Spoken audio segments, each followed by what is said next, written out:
ओम जयंती मंगला काली भद्रकाली कपालिनी दुर्गा क्षमा शिवा धात्री स्वाहा स्वधा नमोस्तुते। ओम दुम दुर्गायै नमः। नमस्कार, जय श्री कृष्ण, जय श्री राधे। आप सभी को माघ मास में पड़ने वाली गुप्त नवरात्रि की बहुत बहुत शुभकामना, बहुत बहुत बधाई। आज बात करते हैं नवरात्रि पर्व के बारे में। प्रायः करके चैत्र आश्विन मास के नवरात्रियों के बारे में सभी जानते हैं और बड़ी उदारता पूर्वक और बड़े ही धैर्य पूर्वक अनुष्ठान आदि करते हुए उन नवरात्रि पर्वों को मनाते हैं।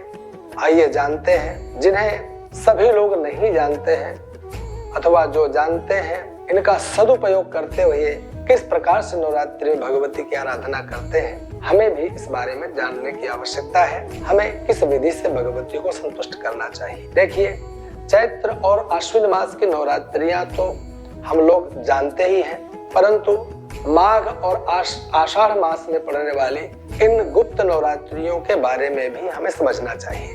नवरात्रि होती है और नवरात्रियों में भगवती की आराधना प्रमुख होती है। भगवती को प्रसन्न करने वाले ये चारों महीनों में पड़ने वाले यह वर्ष में चारों नवरात्रियां अत्यंत महत्वपूर्ण होती हैं। ये हम लोगों के लिए एक सुगम मार्ग है, विकल्प है। अगर चैत्र की नवरात्रि रह गई तो आश्विन में मना लो, आश्विन में रह गई तो आगे आने वाली नवरात्रि माघ की नवरात्रि को मना लो। माघ में नवरात्रि अगर आप भूल गए हैं तो आप आषाढ़ मास की नवरात्रि में भगवती को संतुष्ट करो। भगवती प्रकृति है और प्रकृति के अंतर्गत समूचा सृष्टि आ जाती है। हाँ, उस समूचे सृष्टि के अंतर्गत आप आ जाते हैं और आपके मन में उठने वाले संकल्प विकल्प आ जाते हैं। अपने संकल्पों को परिपूर्ण करने के लिए हम एक माध्यम का उपयोग करते हैं, एक मार्ग का अनुसरण करते हैं और उन अनुसरण किए जाने वाले मार्ग में ही एक भगवती को प्रसन्न करने वाला मार्ग होता है, जो मार्ग नवरात्रि के पावन तिथियों में अत्यंत सुलभ हो जाता है, सुगम हो जाता है और भगवती को हम शीघ्र प्रसन्न कर लेते हैं। प्रकृति स्वरूपा जगत वंद्या आद्या पराशक्ति भगवती को प्रसन्न करने के पश्चात फिर और कुछ प्राप्त करने की आवश्यकता नहीं रह जाती। बड़े बड़े योगी, सिद्ध ऋषि, ब्रह्मर्षि, योग ऋषि, अमलात्मा विमलात्मा उन भगवती की आराधना करने के लिए गिरि कंदराओं वन में जाकर कठिन तपश्चर्या के प्रभाव से प्रसन्न करते थे। वही भगवती अपने भक्तों पर कृपा करने के लिए सहज सुलभ हो जाती थी। आप पर भी वो प्रसन्न हो सकती है। आप एक बार प्रयत्न करने का संकल्प तो करें। भगवती को प्रसन्न करने का मन में एक भाव तो लाएं। नवरात्रि का यह पावन पर्व व्यर्थ ना जाने दें। आपको मैं बताऊं कि आश्विन और चैत्र नवरात्रियों में घरों में रह कर के पूजा पाठ लोग करते हैं, उसी प्रकार घर में रहते हुए इस गुप्त नवरात्रि के भी अनुष्ठानों को हमें करना चाहिए। यही विधान है। ऐसा नहीं, कुछ लोग कहते हैं कि गुप्त शब्द लगा है तो बहुत गुप्त, तो बहुत संकुचित होकर या गुप्त तरीके से करना है। नहीं, वैसे तो मंत्र हो अथवा स्तोत्र हो या भगवती की आराधना में प्रयुक्त होने वाला कोई मार्ग हो, सब गुप्त ही रहना चाहिए। रहस्योद्घाटन नहीं करना चाहिए, क्योंकि मंत्र जितना आपके मन में, हृदय में रहेगा तब तक वह आपके लिए सिद्धिप्रद रहेगा, आपके जीवन में बहुत कामनाओं को पूर्ण करने वाला होगा।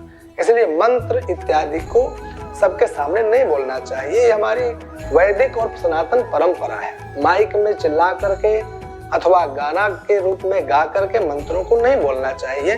मंत्रों को अत्यंत गुप्त रखना चाहिए, गुह्य रखना चाहिए।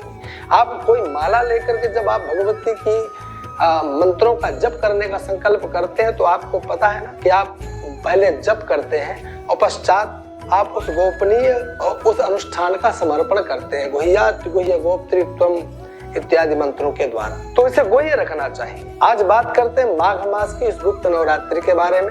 देखिए, 10 फरवरी शनिवार को प्रतिपदा लगेगी, यहाँ से गुप्त नवरात्रि प्रारंभ होगी और यह गुप्त नवरात्रि को हमें लगभग 18 फरवरी रविवार को परिपूर्ण होगी। 18 फरवरी को नवमी आएगी और उस दिन यह गुप्त नवरात्रि परिपूर्ण होगी। सर्वप्रथम तो हमें यह जानने की आवश्यकता है घट स्थापन कब करना चाहिए। तो इसके बारे में 10 फरवरी शनिवार को प्रातः 8:45 से लेकर प्रातः 10:10 के मध्य में घट स्थापन करना चाहिए। गणपति गौरी की स्थापना करो, भगवती उमा, भगवती दुर्गा, आद्या पराशक्ति की स्थापना करो, जौ बोइए अखंड ज्योति प्रज्वलित कीजिए। नवरात्रि में आप एक समय, दोनों समय फलाहार करके अथवा निर्जला या केवल दूध पीकर या निराहार रह करके किस विधि से आप किस सामर्थ्य से अनुष्ठान करना चाहते हैं, आप अपने अनुसार, अपने सामर्थ्य के अनुसार आप उपवास करने का संकल्प करें। ऐसा नहीं कि आप कुछ खाएं ही नहीं, आप पर डिपेंड करता है आप किस प्रकार से 9 दिन 9 रात्रि पर्यंत अपने आप को स्वस्थ रख सकते हैं। स्वास्थ्य और स्वस्थ रहना दोनों आपके लिए बहुत आवश्यक है, क्योंकि दोनों का प्रभाव मन पर पड़ेगा और मन को एकाग्र करने के लिए ही किसी भी देवता देवी की स्तुति या अनुष्ठान होता है। मन इधर उधर गया तो सारा अनुष्ठान बेकार और निष्फल हो जाता है। आप लोगों को विशेष ध्यान रखना है कि आपका शरीर स्वस्थ रहे, उसी विधि का अनुसरण करें। भगवती के प्रसन्न करने के लिए अनेक प्रकार की विधियां हैं। दुर्गा सप्तशती का पाठ है, संस्कृत में पाठ करें और भगवती के मंत्र जप, निवारण मंत्र का जप करें, अथवा आपके पास में जो मंत्र हो उस मंत्र का भव्य अनुष्ठान करें, दिव्य अनुष्ठान करें। रुद्राक्ष की माला से भगवती के मंत्रों का जप करना सिद्धिप्रद होता है। एवं दुर्गा सप्तशती का पाठ के साथ अगर आपको यह भी नहीं आता है तो दुर्गा चालीसा का पाठ करें। आपके द्वारा संकल्प किए जाने के पश्चात आपके नियम, आपके कानून, आपकी दिनचर्या, इस पर सारा का सारा अनुष्ठान डिपेंड होता है। इसलिए यह ध्यान रहे कि आपके द्वारा किसी प्रकार का कोई दोष न बन जाए। नवरात्रि के अंदर आप अनुष्ठान कर रहे हो अथवा नहीं कर रहे हो, गुप्त नवरात्रियों के अंदर हर व्यक्ति को कम से कम ब्रह्मचर्य व्रत का पालन करना चाहिए। झूठ से बचे, असत्य से बचे, ईर्ष्या द्वेष मद मत्सर से बचे एवं अखाद्य पदार्थों का त्याग कर दे। सात्विक आहार लेने का प्रयास करें, नाखून ना काटे, बाल ना कटवाए, तेल ना लगाए एवं कोशिश करें कि चारपाई पर नहीं सोएंगे, भूमि पर शयन करेंगे। आप कोई मंत्र मत जपिए, कोई आराधना मत कीजिए।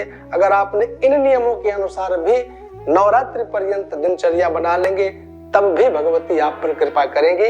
परंतु अगर किंचित मात्र भी भगवती की आराधना करते हुए, पूजा करते हुए या कोई अनुष्ठान करते हुए समय व्यतीत करते हैं तो फिर तो कहना ही क्या। व्यक्ति के जीवन में मानसिक, शारीरिक, पारिवारिक, व्यापारिक, व्यवहारिक दुनिया भर के कष्ट होते हैं।